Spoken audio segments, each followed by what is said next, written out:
வணக்கம் friends, welcome to Vidya's cooking channel. நான் வித்யாலக்ஷ்மி. எனக்கு உங்களுக்கு கீமா ஆம்லெட் ரெசிபி செஞ்சு காமிக்க போகிறேன். ரொம்ப அருமையான ஒரு கீமா ஆம்லெட். நீங்கள் இது சப்பாத்தி, ரோட்டி, பரோட்டா, குஷ்கா ரைஸ் இல்லைன்னா அப்படியே கூட சாப்பிடலாம். ரொம்பவே நல்லாயிருக்கும். இந்த ரெசிபிக்கு தேவையான பொருட்கள் செய்முறை பார்க்கலாம். ரெசிபிக்குள்ளே போகலாம். நான் முதல்ல இது தீயில் கடாயை காய வச்சுருக்கேன். எண்ணெய் சேர்த்துருக்கேன். எண்ணெய் நல்லா காஞ்சதும் பொடியாக நறுக்கியிருக்க வெங்காயம் சேர்த்துக்க போகிறேன். வெங்காயம் கொஞ்சமாக வறுக்க போகிறேன். ஒரே ஒரு நிமிஷத்துக்கு வதக்கிக்க போகிறேன். இந்த ரெசிப்பியில் யூஸ் பண்ணியிருக்க பொருட்கள், அதோட மெஷர்மெண்ட்ஸ் எல்லாமே description box below this video இருக்கும். அப்படி இல்லைன்னா நீங்கள் ஐ கார்டு அபவ் திஸ் வீடியோ நீங்கள் கிளிக் பண்ணிங்கன்னா என்னோடய பிளாகுக்கு டைரெக்ட் ஆகும். பிளாகில் நான் டீட்டெயில் ரெசிபி போஸ்ட் பண்ணியிருக்கேன். என்னை ரெகுலர் அப்டேட்ஸ்க்கு இன்ஸ்டாகிராம், ஃபேஸ்புக் அண்ட் ட்விட்டரில் லைக் பண்ணி ஃபாலோ பண்ணுங்கள்.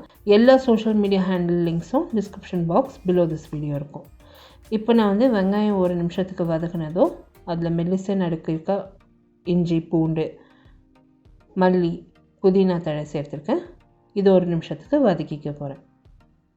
இப்போ இதில் மெல்லிசா நறுக்கிருக்க பச்சை மிளகாய், இஞ்சி பூண்டு விழுது சேர்த்துக்க போகிறேன். சேர்த்து எல்லாத்தையும் இன்னொரு முறை நல்லா வதக்கிக்க போகிறேன். இந்த கைமாவில் நீங்கள் டிஃப்ரெண்ட் ரெசிபீஸ் தயார் பண்ணலாம். இது ஜஸ்ட் ஒரு base recipe, keema base recipe.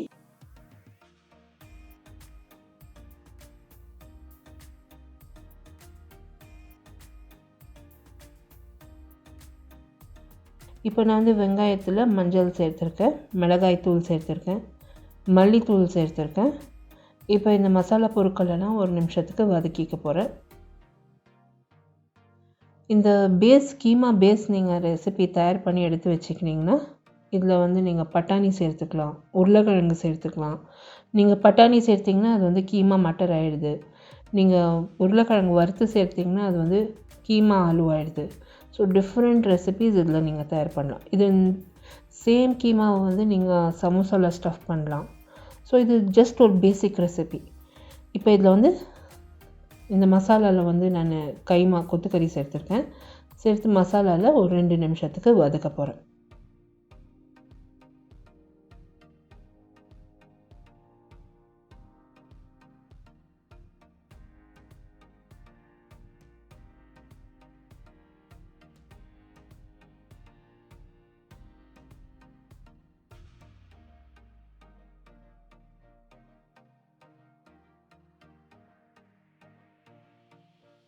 கொத்துக்கறி நல்லா வதங்கி வந்ததும் இதில் நான் உப்பு சேர்த்துக்கிறேன், தண்ணி சேர்த்துக்கிறேன்.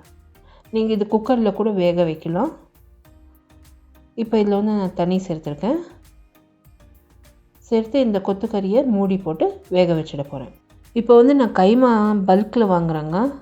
அது பல்கில் வாங்குற தொட்டு நிறைய எலும்பு வருது அந்த கைமாவில். ஸோ அந்த கைமா குவான்டிட்டி கம்மியாகிடுது. ஸோ நான் பல்கில் வாங்குறப்போ நிறைய கைமா வருது. அந்த நிறைய கைமா வர்றப்போ நான் இந்த மாதிரி மசாலா தயார் பண்ணி டிஃப்ரெண்ட் ரெசிபீஸ் நான் தயார் பண்ணுவேன். இப்போ உப்பு தண்ணி சேர்த்துருக்கேன். கைமாவில் மூடி போட்டு நல்லா வேக வச்சுருக்கேன். நீங்கள் இது குக்கரில் கூட வேக வைக்கலாம். ஒரு 2 விசில் விட்டிங்கன்னா கைமா வந்துடும். இப்போ கைமா நல்லா வெந்து வந்திருக்கு. இதில் நான் கரம் மசாலா தூள், மிளகுத்தூள் சேர்த்துருக்கேன். இன்னொரு முறை இந்த கைமாவை நல்லா வதக்கி எடுத்துட போகிறேன். இதில் சுத்தமாக தண்ணி இருக்கக்கூடாது. கைமா நல்லா வற்றி வெந்து வரணும். கைமா நல்லா வற்றி வெந்து வந்ததும் அடுப்புலேருந்து இறக்கி ஒரு டப்பாவில் சேர்த்து எடுத்து வச்சுக்கிறேன்.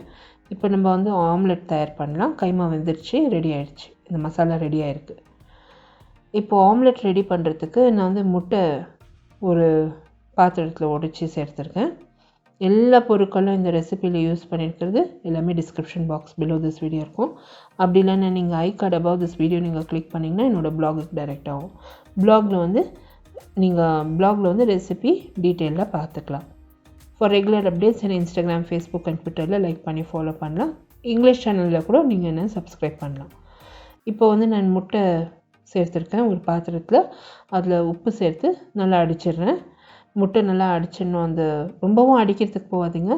ஜஸ்ட் அந்த உப்பு கரையிற வரைக்கும் கொஞ்சம் அடிச்சிங்கன்னா போதும். முட்டை அடித்த உடனே மிதமான தீயில் ஒரு தவாவை காய வச்சுருக்கேன். தவா காஞ்சதும் அதில் எண்ணெய் சேர்த்துருக்கேன். எண்ணெய் நல்லா காஞ்சி வருது பாருங்கள். அப்போ அதில் நம்ம மெல்லிசாக நறுக்கி வச்சுருக்க வெங்காயம், மல்லித்தழை, பச்சை மிளகாய் சேர்த்து வதக்கிக்கணும். 1 நிமிஷத்துக்கு வதக்கணும். எதுக்கு இந்த மாதிரி நம்ம வெங்காயம் சேர்க்குறோம் தெரியுங்களா? தவா மேலே இந்த தோசைக்கல் எப்போவுமே முட்டை நீங்கள் சேர்த்திங்கன்னா ஒட்டும். ஸோ அதனால் ஒட்டக்கூடாதுன்ற தொட்டு தான் அந்த வெங்காயம் சேர்க்குறது. அந்த நான்ஸ்டிக் ஆகிறதுக்கு தான் அந்த வெங்காயம் சேர்க்குறது. ஸோ இப்போ வெங்காயம் நல்லா வதங்கி வருது பாருங்கள். கொஞ்சமாக நான் பச்சை மிளகாய் சேர்த்துக்கினேன். சேர்த்து இன்னொரு முறை நல்லா வதக்கிக்கினேன்.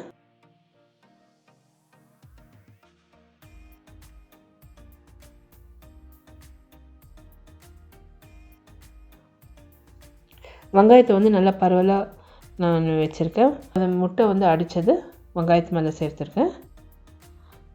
சேர்த்து ஸ்லோ ஃப்ளேமில் முட்டையை வேக வைக்க போகிறேன்.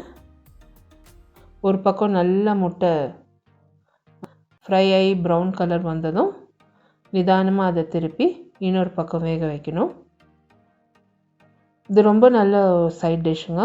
கண்டிப்பாக ட்ரை பண்ணுங்கள். நீங்கள் இந்த ரெசிபியை பிரியாணியோட சர்வ் பண்ணலாம், குஷ்கா ரைஸோட சர்வ் பண்ணலாம், சப்பாத்தி ரோட்டி எதோடனாலும் நீங்கள் சர்வ் பண்ணலாம். பரோட்டா ரொம்ப நல்லா அருமையான சைட் டிஷ். பிரெட் டோஸ்ட்டோட கூட ரொம்ப நல்லாயிருக்கும். இல்லைன்னா அப்படியே கூட சாப்பிட்லாம், ரொம்ப நல்லாயிருக்கும். இப்போ முட்டை ஒரு பக்கம் நல்லா ஃப்ரை ஆகிருக்கு. இன்னொரு பக்கம் திருப்பினதும் இன்னும் கொஞ்சம் வெங்காயம் நான் மெலிசாக நறுக்கி இருக்கிறத சேர்த்துருக்கேன். இப்போ இது மேலே கைமா நான் ஒரு லேயர் வச்சுருக்கேன். இப்போ முட்டையை பாதியாக மடித்து நம்ம இதை சர்வ் பண்ண வேண்டியது.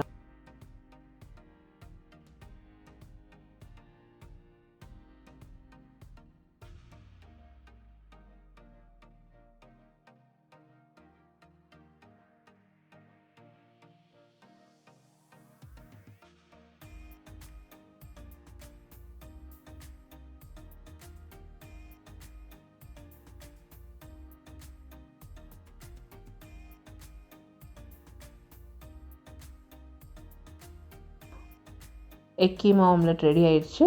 நான் இதை நிதானமாக சர்விங் பிளேட்டில் வச்சு சுட சுட பரிமாற போகிறேன். ட்ரை பண்ணிவிட்டு உங்களோட கமெண்ட்ஸ் எல்லாம் போஸ்ட் பண்ணுங்கள். இந்த வீடியோ ரெசிபியில் யூஸ் பண்ணியிருக்க பொருட்கள் description box below this video இருக்கும். I card above this video நீங்கள் கிளிக் பண்ணிங்கன்னா என்னோடய பிளாகுக்கு டைரெக்ட் ஆகும். For regular updates and Instagram, Facebook and ட்விட்டரில் லைக் பண்ணி ஃபாலோ பண்ணுங்கள். எல்லா இன்ஃபர்மேஷனும் description box below this video இருக்கும். நாங்கள் ரொம்ப என்ஜாய் பண்ணோம் இந்த கீமா ஆம்லெட். நீங்களும் ட்ரை பண்ணிவிட்டு உங்களோட கமெண்ட்ஸ் எல்லாம் போஸ்ட் பண்ணுங்கள். உங்களை அடுத்த புதிய ரெசிபியோடு நான் மறுபடியும் சந்திக்கும் வரை this is Vidya Lakshmi. Thank you so much for வாட்சிங். பை.